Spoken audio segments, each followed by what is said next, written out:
All right, let's just dive right in. Today, we're breaking down a mindset that is absolutely 100% relentless. We're not talking about just facing challenges, we're talking about attacking them. This is the core philosophy of David Goggins, a guy who literally transformed himself from a quitter into an absolute force of nature. And look, this quote right here, it gets to the heart of it immediately. This isn't about some life hack or a little motivational trick you do on a Monday. The Goggins mindset is a complete, total rewiring of how you operate.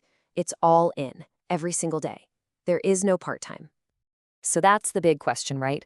It's one thing to hear about this kind of intensity, but how do you actually build it?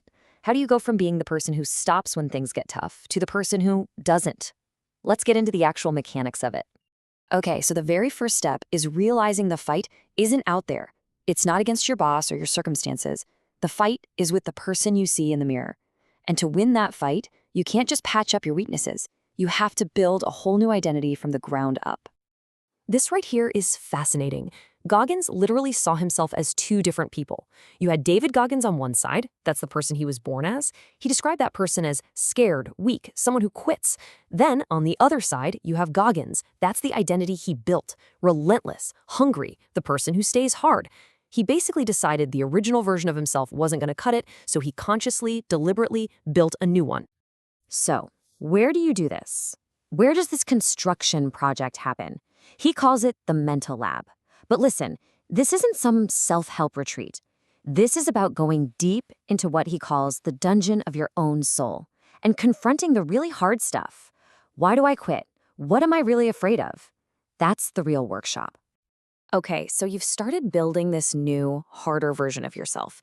But that new identity needs an operating system, a philosophy. And for Goggins, it's not about defense. It's not even about endurance. It's about pure, relentless attack. This quote, man, it is the heart of the whole philosophy. It's not enough to just get through something. The goal is to dominate it so completely that you shatter its will to even resist you. And let's be clear, taking souls is a strategy.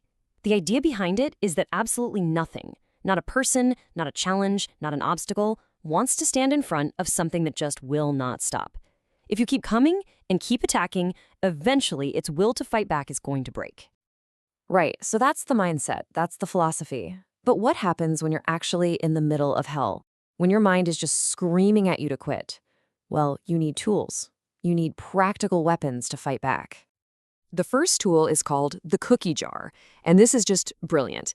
It's a mental list of every single hard thing you've ever overcome.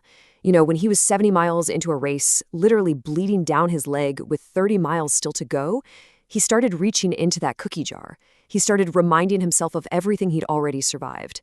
It's a way to tap into your own history of toughness right when you need it most. And then there's maybe the simplest, most powerful tool of all. When a challenge feels just completely impossible, he boils it all down to one single question. Can I take one more step? And you know what? The answer is almost always yes. For him, real failure isn't falling down. It's knowing you could take one more step and choosing not to. Let's look at a real-world example. Breaking the world pull-up record.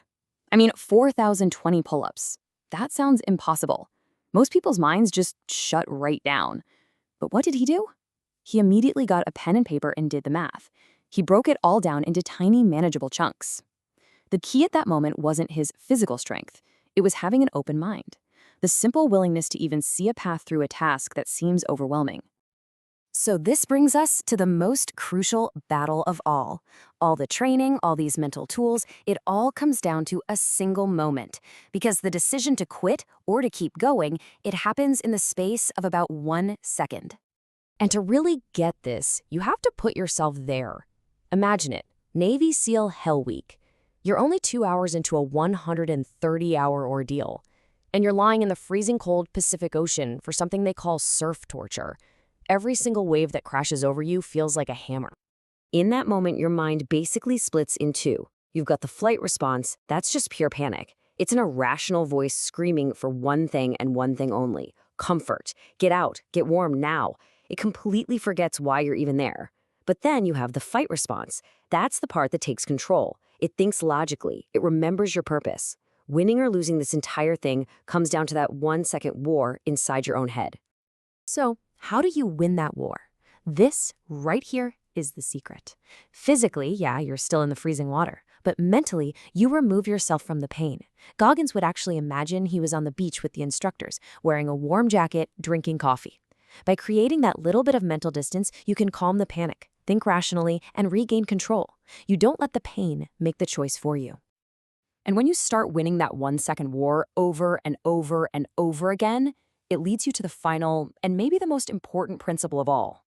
This process never, ever ends. There's no finish line. There isn't a point where you can just stop and say, I'm done. He uses this incredible metaphor of forging a sword.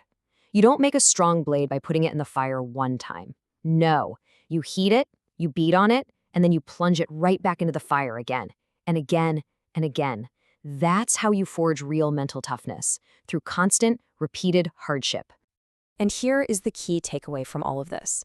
You don't learn about your own mind when you're comfortable. You learn what you're really made of when you're in the freezer or the fire, when you are absolutely miserable and every part of you wants to escape. That is the moment you have to analyze your own brain, understand why it wants to quit, and then force it to stay. That's how you get harder. So, in the end, it really all boils down to this. Your feelings, they don't get a vote. Being tired is totally irrelevant. The only thing that matters is finishing the mission. You stop when you're done. That's the lifestyle. And that just leaves us with one final thought. A question for you to take with you. Goggins built his strength by repeatedly, willingly putting himself in the fire. So the real question this whole thing leaves us with is, what's the fire you need to step into?